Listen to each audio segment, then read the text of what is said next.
Mon ami, greetings, fellow Armchair Imagineers. It is I, French Tiki. And I'm still American Goofy. Oh, God. Goofy, you got a little taste of French Tiki right before we went on air. What do you think? Honestly, it's better than I would have expected. Oh, shoot. Goofy, there's also one other order of business that we forgot to go over that I'm going to message you about in the private chat, all right? All right. Okay, lots of stuff to go over today, folks. We've got the biggest, most eventful Walt's Vault in the history of the game happening right now, right before the merge. This is going to be insane. So, also with the Dollywood projects, you know what, Goofy? While I am typing the thing that I need to talk to you about, why don't you give me your initial first impressions on the Dollywood projects? Okay, yeah, I was pretty impressed overall. I mean, I will say I've never been to Dollywood. I don't have a great frame of reference for the park as a whole. But I was pretty impressed with both teams' directions they went with things. I think that both teams had really cool concepts for dark rides that are very different. And their roller coasters are both roller coasters that would definitely be massive draws to the park, but they're like so wildly different in what they do. So I thought that it was really cool seeing the contrast and how they're both like awesome ideas for directions for the park to go. Yeah, definitely. I really, really enjoyed this project a lot. I think both the dark rides, both the coasters were just hit it out of the park. Honestly, folks, I'm just going to tell you up front, we've got a lot to get to, and I'm kind of in the middle of a time crunch because I've got something going on later today. So our feedback is going to be a little bit limited this time around. I already gave you some written feedback, Goofy. You're also going to get some written feedback. Yeah. But let's just kind of cover it right now. So let's start with New Eisner. Okay, one sec, Goofy. I'm still trying. Yeah. We're nothing if not professional here. So what do you think of New Eisner, Goofy? While I type back a response.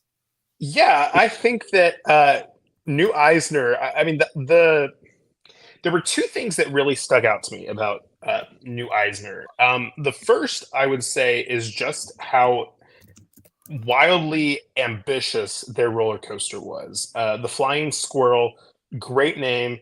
It was really cool. They had this ambition very early on to have the most inversions in North America. And seeing Tegan, it was I didn't it was even Tegan. realize that I had my Dollywood shirt on. That's awesome. I swear to God, I didn't even plan it that way. That's funny. But seeing Tegan and Ace come together to make this really cool coaster was with the images and everything, the ride through POV. That was something that was an instant hook. And the other thing that was a really cool hook for me is the artwork of the beavers. I know that like every time that Brer Panther's involved in a project, we talk about his artwork, but like these beavers are like the cutest things ever. Like that's a definite pull. I think those were the two things that stood out to me right away with this project specifically. Yeah, I love the beavers. I thought the beaver stuff in particular had monkey written all over it. I really thought that was probably like, so far this season, I think this has been the best example of monkey using his comedy chops. And I really enjoyed it a lot. It had a classic kind of Knots feel to it. I loved the kind of being able to see the show scenes from the different levels. Yeah, really, really great stuff there. Honestly, with the coaster, I like it. I'm a little bit, I'm trying to get over my bias of like, I'm just not really an inversion guy. Like, I'm not someone who can't do inversions. I just like, inversions are just never the main selling point for me on a coaster. Mm-hmm. And so I kind of said this in my feedback, but it almost feels like they essentially took the best inversion moments from the inversion-based rides that they already have and kind of crammed them into one coaster. So I'm not gonna lie, I was feeling the coaster on the other team a lot more than I was this one. It was a solid coaster to be sure. I don't necessarily think it had a wow factor to it that the other coaster had, unfortunately. But I do think that the dark rides are pretty neck and neck, and it's really interesting how, like, I do have some notes on. I think New Chapek's dark ride is excellent as well. I just think, okay, got it. I just think, I just think the Beaver dark ride is more in line with the actual spirit of Dollywood, if that makes sense. That's what I was like I said, I don't have a lot of context, and so I didn't Mhm. really think about the flying squirrel in the context of the other coasters, but I did think that it based on the little I do know about Dollywood, I would have thought that the Luther's Lodge ride would have been more in line with the current vision of the park than the Wild Man dark ride. Yeah, well, the not the Wild Man, the River Journey, the Oh yeah, Wild sorry, Man. wrong name. Yeah, Yeah, my yeah, bad. yeah. Okay, so let's transition into New Chapek. The Wild Man coaster was just freaking phenomenal. Like, probably one of, if not my number one favorite coaster that has ever been done for the game. Yeah, I think that it was very impressive on multiple levels. For the first thing is, like I was hinting at, right, is that they did like Chapek or sorry, New Eisner's thing was we're gonna do all these inversions, and Chapek's thing was we're gonna make this really tall, really long coaster. Like Mhm.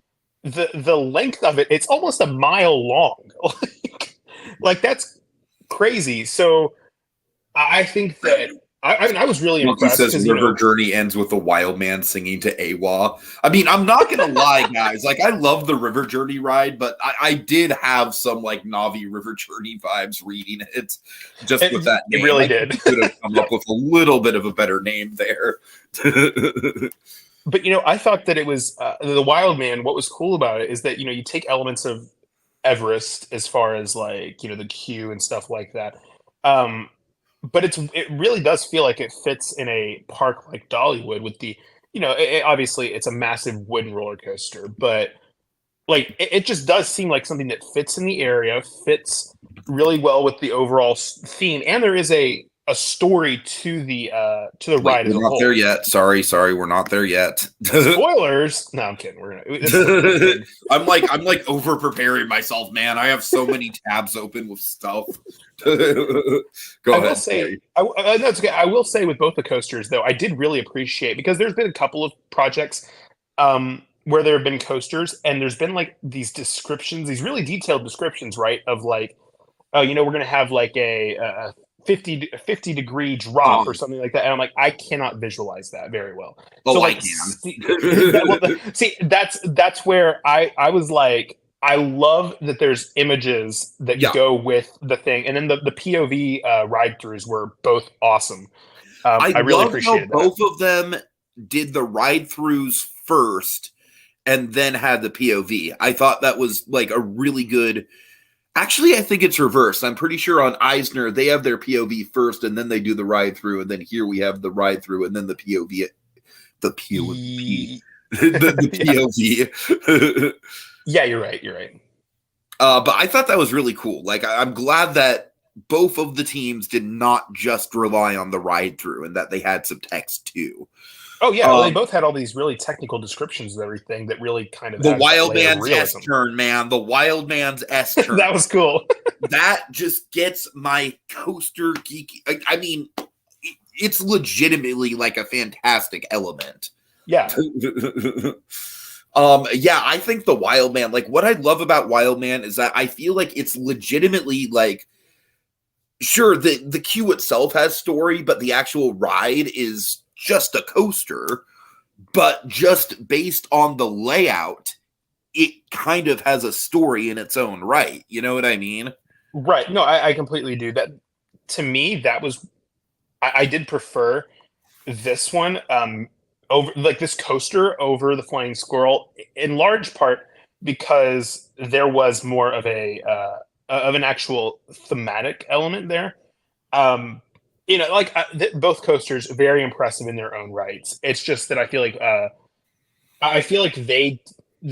Chapek made more of an effort to have some sort of story that drives everything, Mhm. rather than it just being like kind of your standard. Oh, there's a coaster with no context or anything. Yeah, yeah, yeah.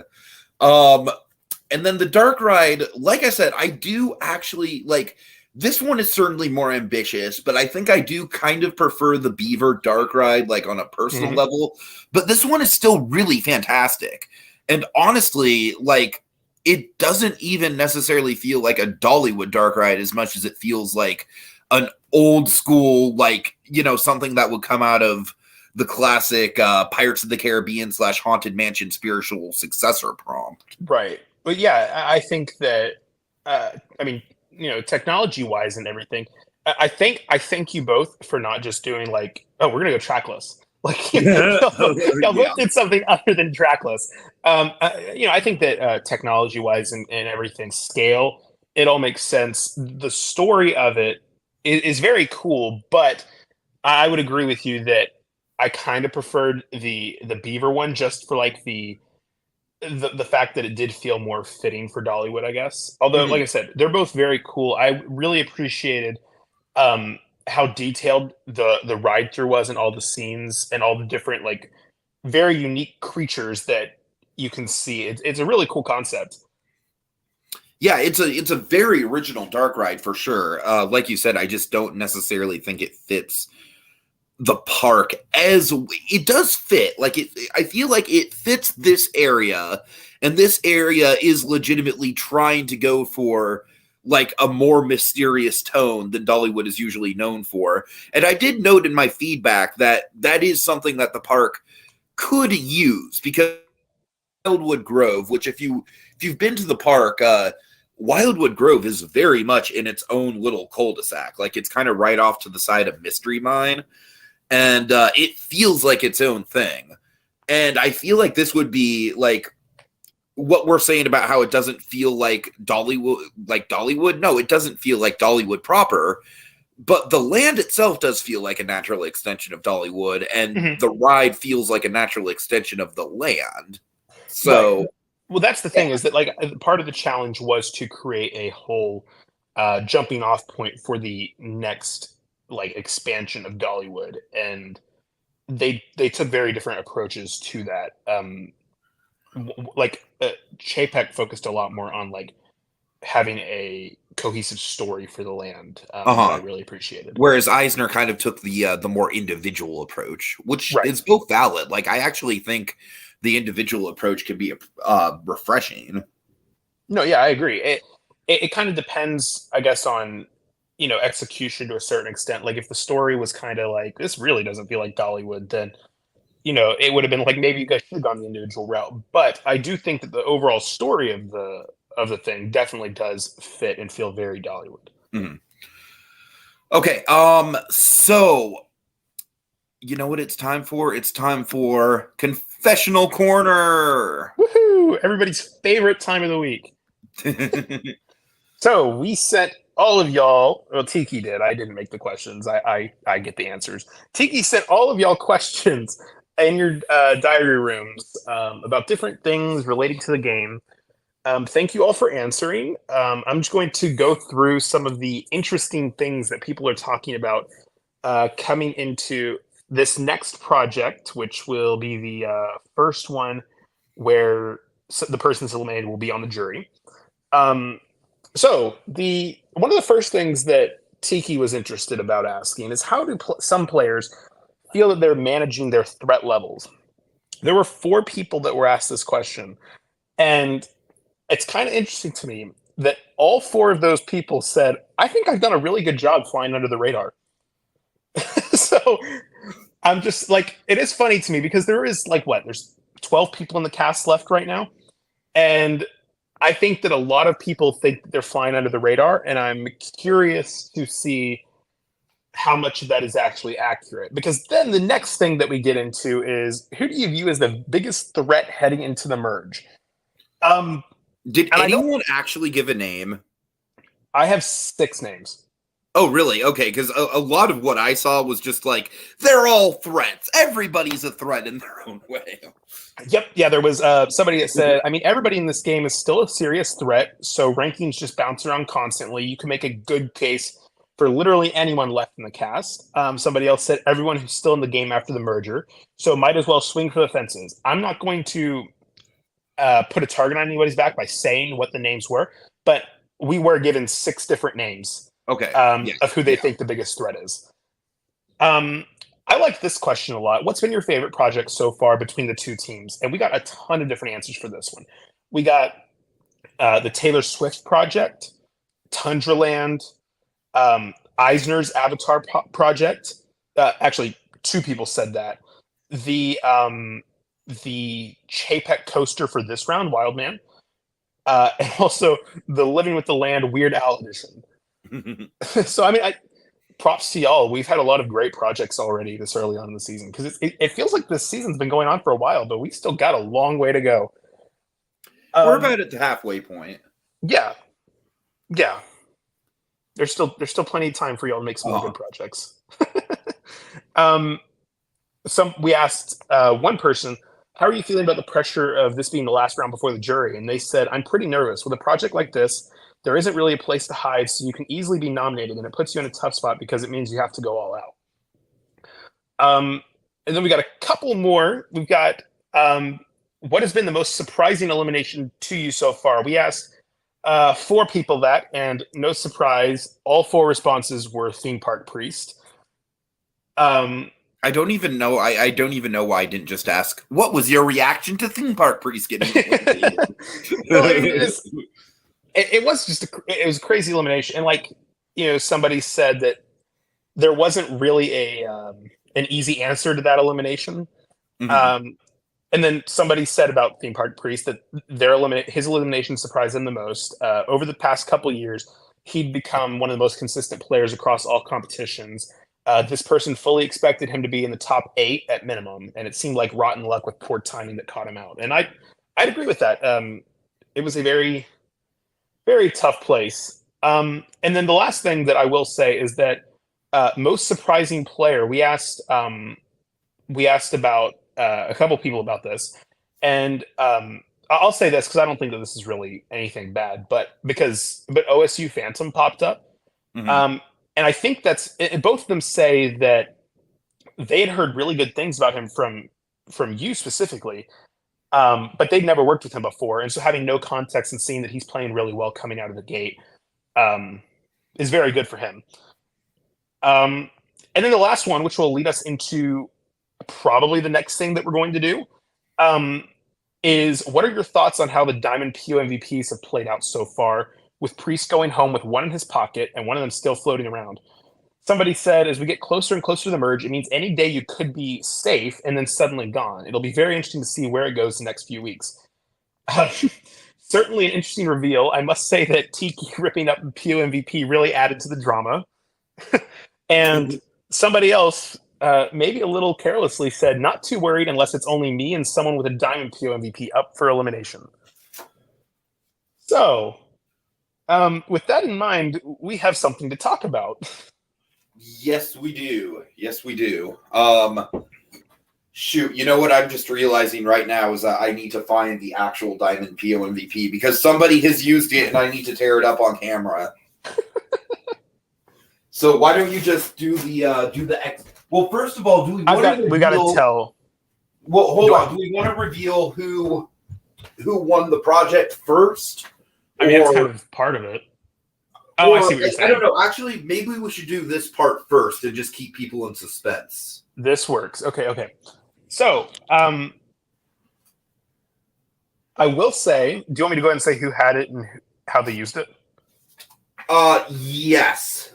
Okay, so I'm sure this is going to be a very big surprise for everyone, but the person that had the Diamond PO MVP was Lizzie Maybe.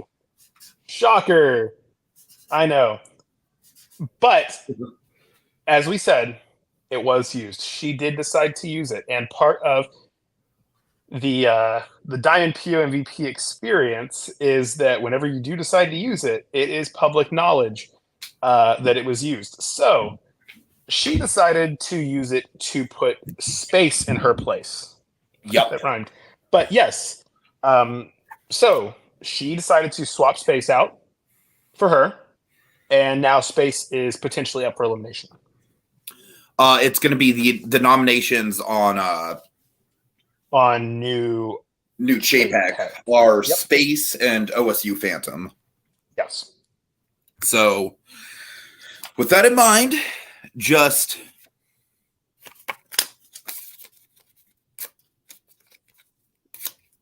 I've spent a week cleaning up these the last time I did this.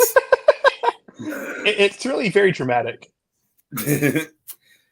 No Diamond PO MVPs. The Diamond PO MVPs are no more. They have ceased to be.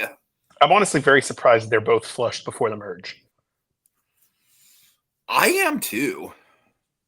But I guess this is where we say the other part of this, right? No, we will do This that. isn't where we say that. Okay.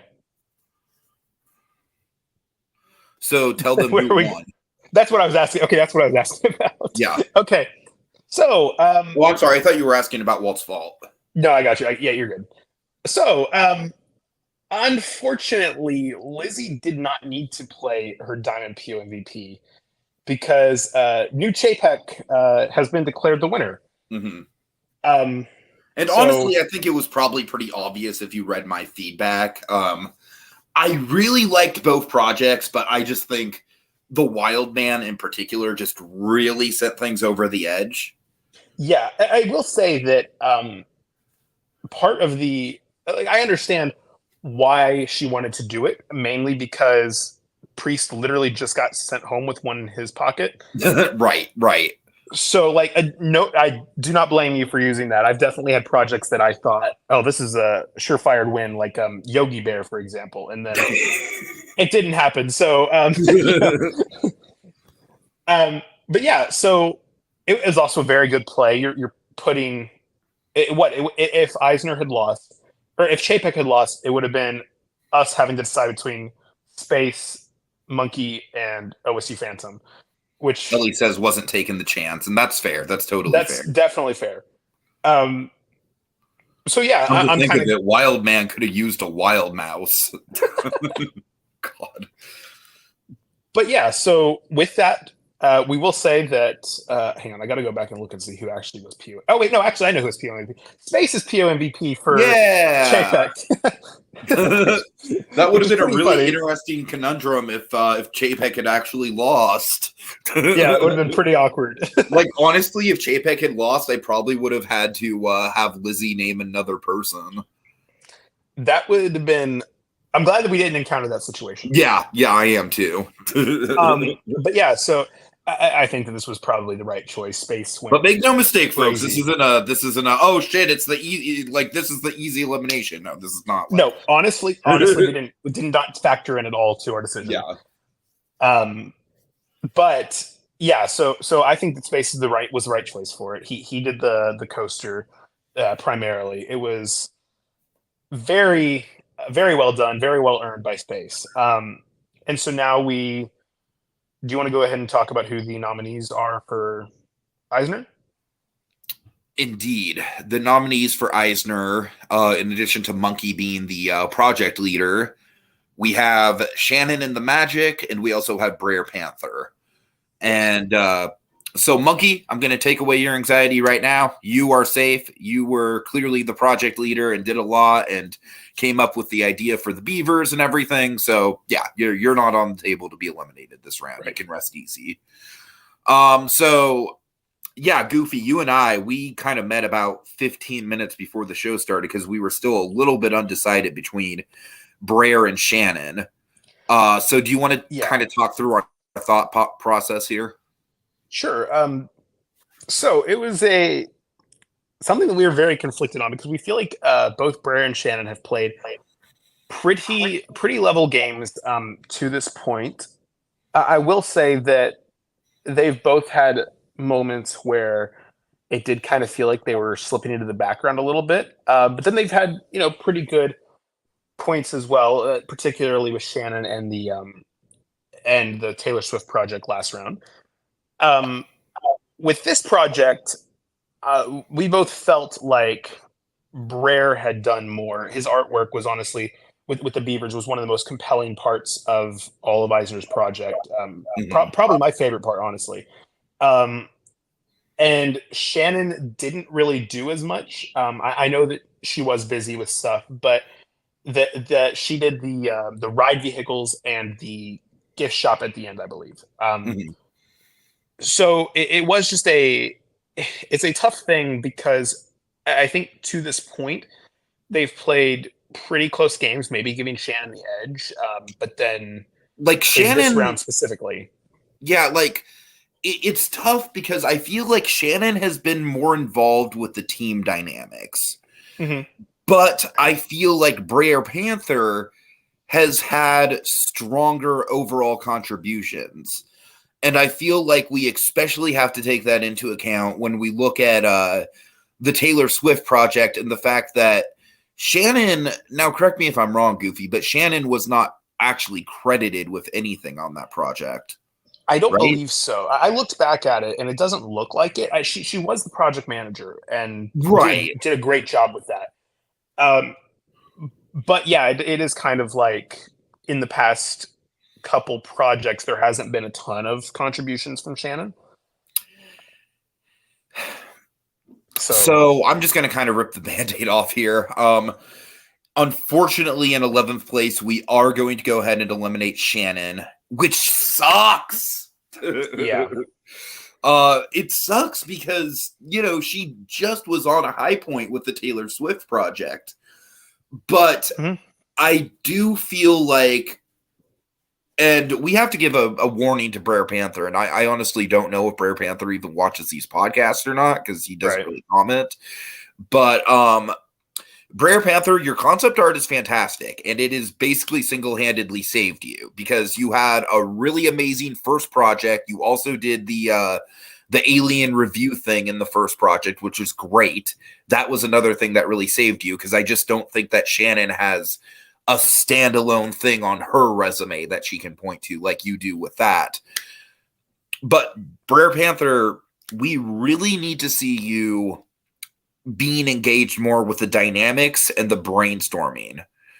Because that's a big thing. Like, I strongly feel like if you are in this position again, and the only thing you have contributed is artwork, and you haven't necessarily been actively engaged in the brainstorming, I would be surprised if you survived another round under that circumstance. So I don't mean to sound harsh. It was a tough call either way. And but at the end of the day, Brer Panther just does have that artistic spark to him. And I think he's just got a little bit more of a resume built up with project contributions than Shannon does. But it sucks. It does suck. We said a couple rounds ago that like all of these eliminations are brutal. And they have been. So this is probably my least favorite one so far, honestly. I mean, even with Priest, like Priest had the whole thing where he was going on retreat. So it was a little bit of a, there was a question on if he was even going to survive the next round, even if he did go on. You know what I mean? Yeah. This was very tough because they both definitely have a lot of potential, a lot of bright future in future Imagineering games as well. It is just a matter of, just seeing up to this point. The main thing that we always have to look at is the current project. You can't be safe solely based on your past things. But like, it was a combination of those things that was like, Brer has done more in the competition to this point. Ace, it's hilarious that you want to eliminate me from the competition. I have the power to eliminate you from the competition. Okay, Space, you've missed some things, my friend. I'm just gonna go ahead and let you like catch up with it on your own time. Yeah. um, okay, so do you think we should reveal the next project, or do you think we should do Walt's Vault first? I think we can go ahead and like say what the project is. Okay, fair So enough. Walt's Vault is like massively huge this time. So Walt's Vault is going to be the biggest Walt's Vault in the history of the game, hands yeah, and down. you guys might hate us after this. I'm We'll not see. saying that lightly. I'm not joking at all. Like, so, all right.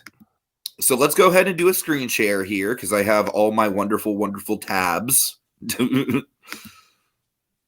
Oh yeah, Space. You do have the PO MVP. That's one thing that we can bring up. Yes. So congratulations, Space. You've officially made the merge.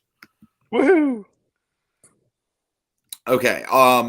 So Project 6 is going to be called Downtown Bound. That YouTube link is going to be the Petulia Clark song called Downtown, obviously. Between the vastly superior version of Mickey and Minnie's Runaway Railway and the cavalcade of fan favorite 100th anniversary stuff unleashed throughout the parks, the Disneyland Resort is starting to win back favor with the community who has felt burned by the parks under the JPEG regime.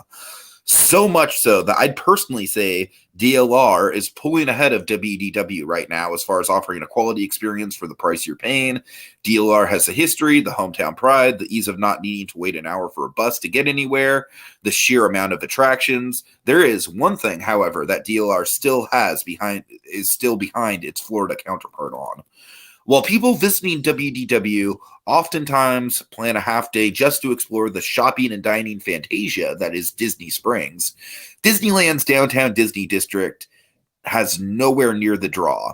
In fact, from most counts, the area is trapped in the 2000s and has a decent but not great offerings across the board. With this project, we want to change that. For your final assignment as individual teams, you must design an anchor experience for Downtown Disney. This should include some form of shopping, dining, a themed bar, and at least one recreational activity. The theme and scale is up to you.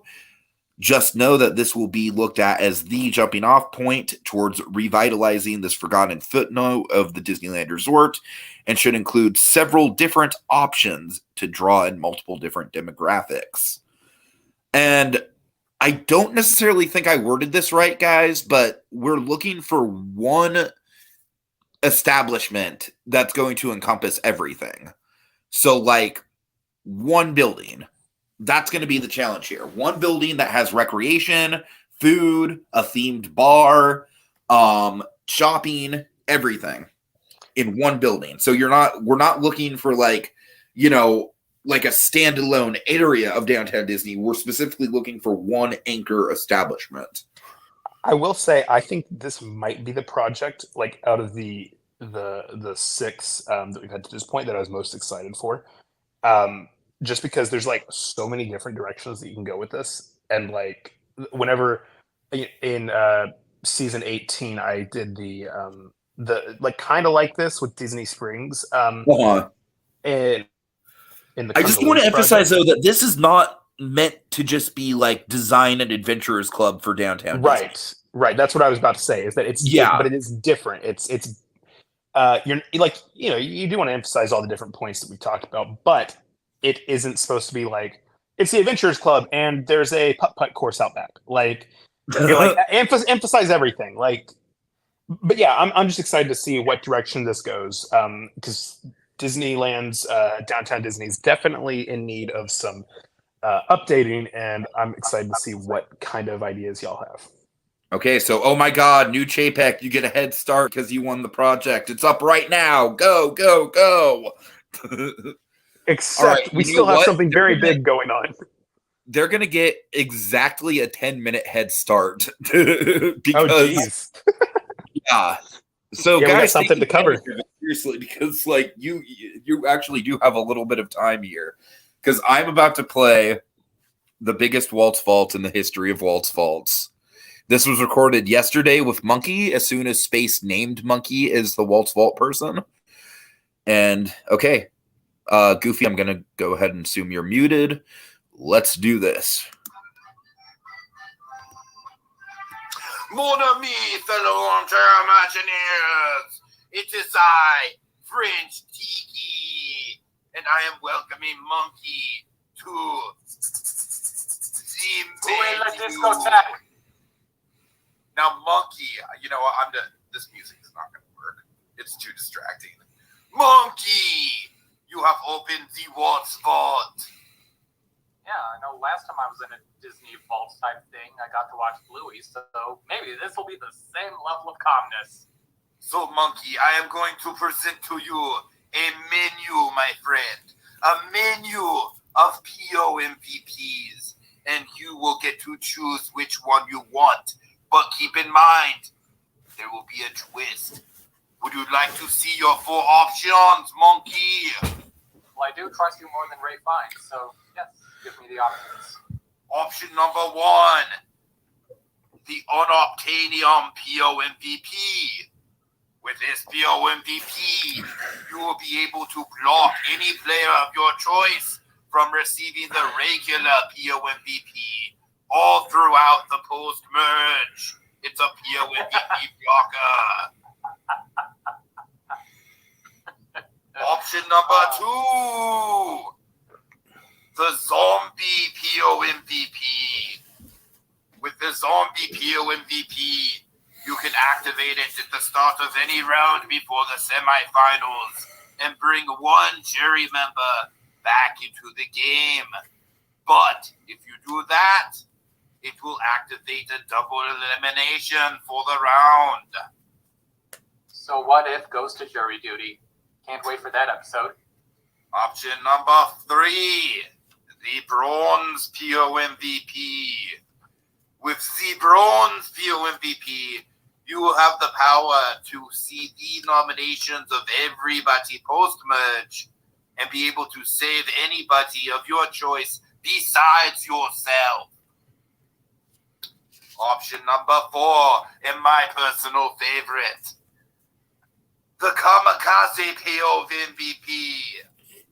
Yes, With the Kamikaze POMVP, you will be able to take the person who currently has the POMVP, take away that power, and put them up for elimination. Now, Monkey, you can choose any one of these 4 powers. Any one of these 4 powers could be yours. And the other 3 will be randomized and sent to other players in the game. Oh, that's a twist. There's another twist, Monkey. There's another twist.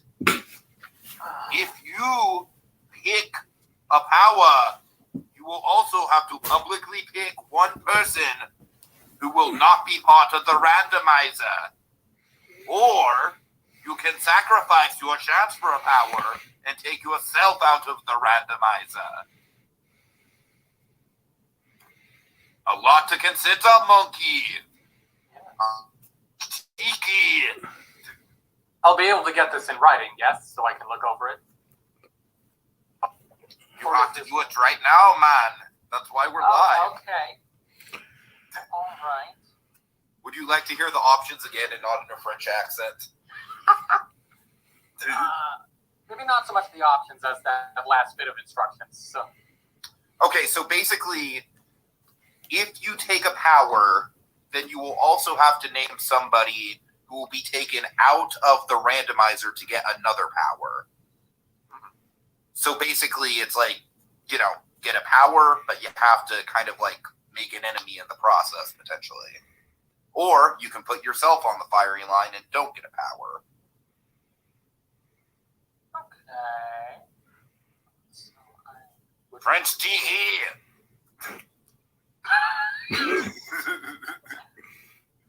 The menu. Yeah, so just want to Hold on, Walt.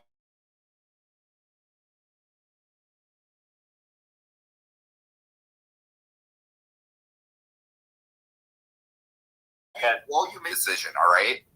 Okay. We'll play this like Jeopardy.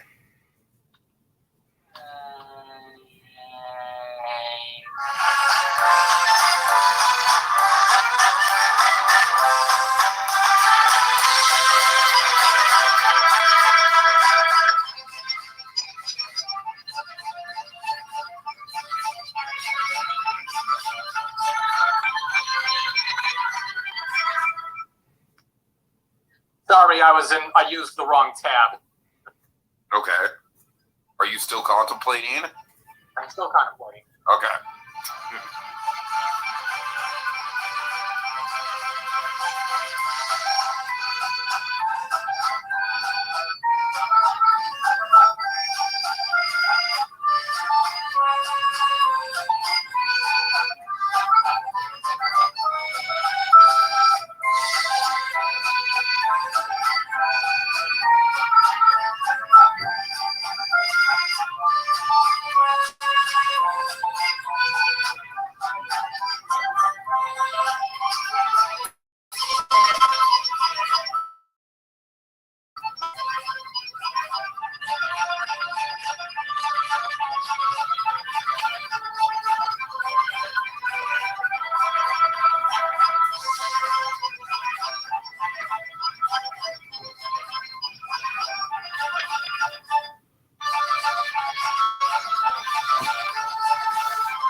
All right, that's a nice place to end it. Yeah. Could you go through the options one more time, please? The options for the... Okay. The Unobtainium PO MVP. Hold on, let me get into my layout here. The Unobtainium PO MVP. This can be used at the start of any. Well, no, it basically has to be used as soon as you're assigned it, and you have to name somebody who cannot get the regular PO MVP power through the post merge. Like, that's off the table for them. The Kamikaze PO MVP, this has to be played within the last 48 hours of any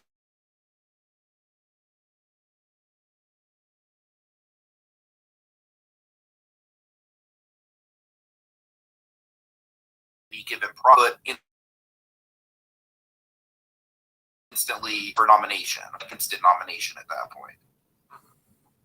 The Bronze PO MVP, this gives you the ability to, you will know each of the project leaders' nominations before the projects get turned in, and you'll be able to save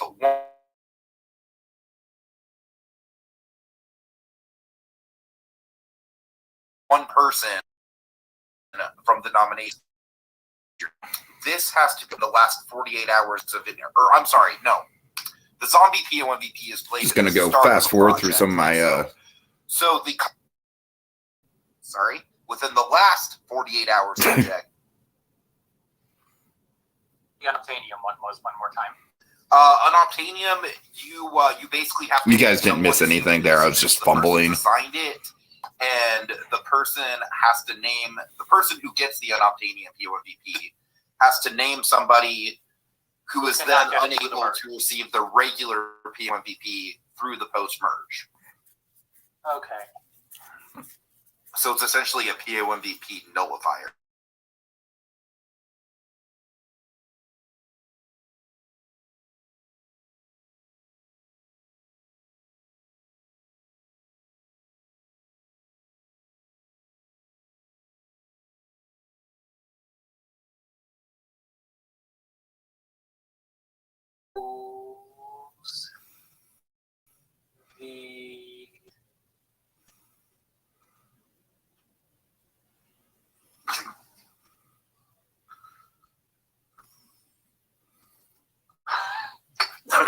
My memory, how am I forgetting it again?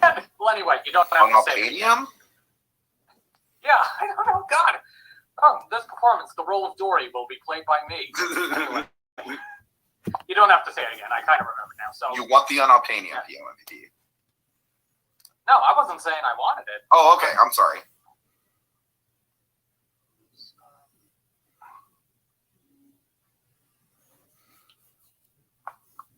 Whatever. Okay, let's go with Kamikaze. You want the Kamikaze PO MVP? Yes. And who are you going to take off of the randomizer? Space. You're going to take Space off of the randomizer. Okay. Well, Monkey, thank you so much for participating. I know I kind of put you on the spot with being on video and everything. Honestly, I was just really hoping, like, okay, this is like probably going to be the biggest Walt's fault of the season, and I really hope it's someone who doesn't mind being on camera. So.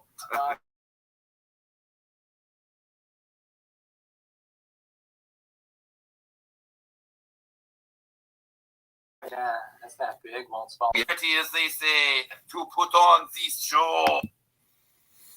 Okay, Goofy, you can go ahead and unmute. All right, I'm back. What did you? I think that we probably should have sent an actual menu.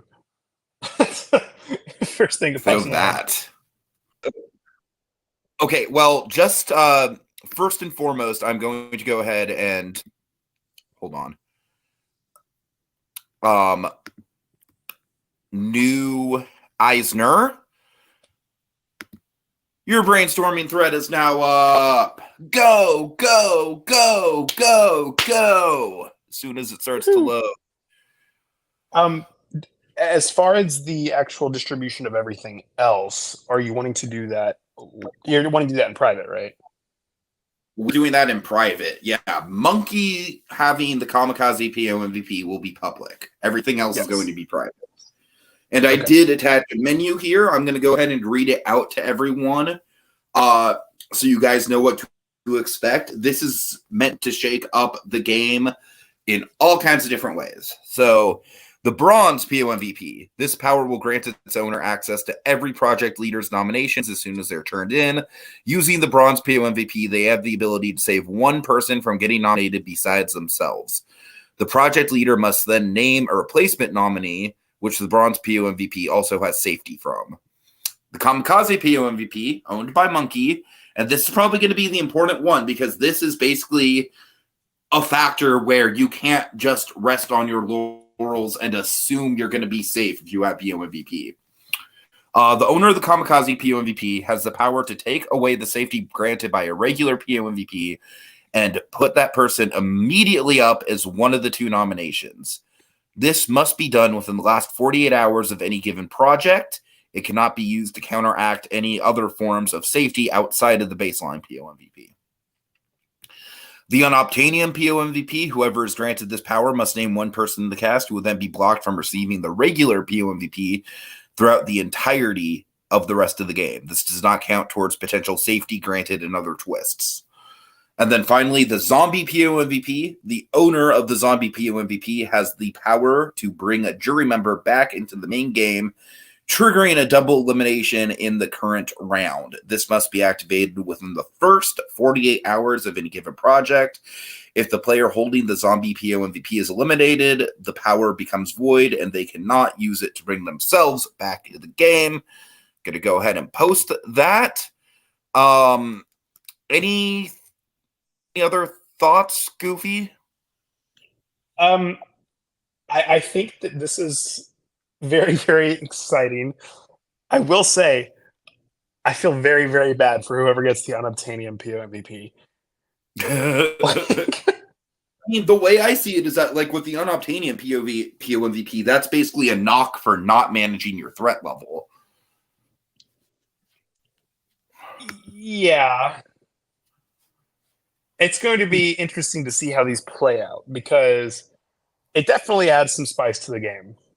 I'm excited to see when they are used. I'm particularly interested in seeing when the zombie PO MVP gets used because at some point there's going to be more tough elimination. Anyways, at some point there is going to be more tough eliminations now that we're getting to the jury phase. And at some point, that's going to be used to make our job even harder. So, all right, I have not looked at that since I started the video. So, like, yeah. Only 6 days for this one. This project is due Wednesday. Space, they can be used pre-merge and post-merge both. I saw my comment on the stream. I'm famous. We should have mailed an actual menu. That's terrible. Like Sean watching himself in Jurassic Park. We'll miss French Tiki forever. God. Rip French Tiki. French Tiki! Mon ami! All right. Are there literally any other, like, Pierre lines besides I am always ready, as they say, to put on the show? Not that I can think of off the top of my head. Okay. So, yeah, I think that's about it, guys. I'm going to go ahead and stop the screen share. Let's see, is there any other game-breaking things that we need to talk about? I don't think so.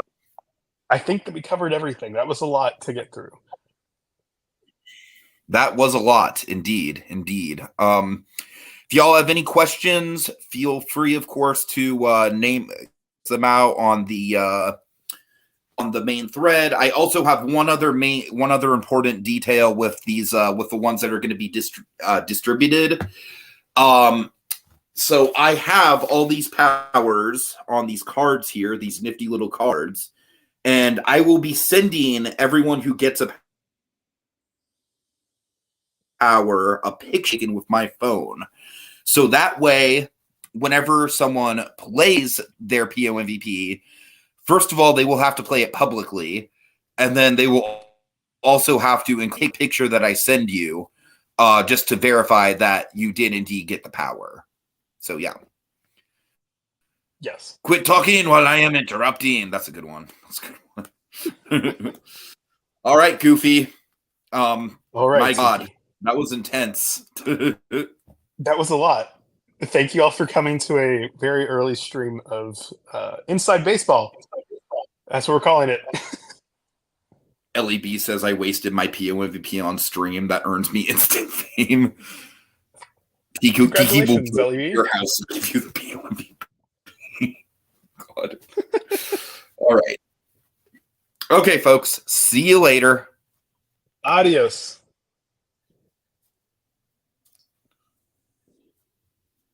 Everybody, face the wall. And the trick is, we gonna make you all disappear.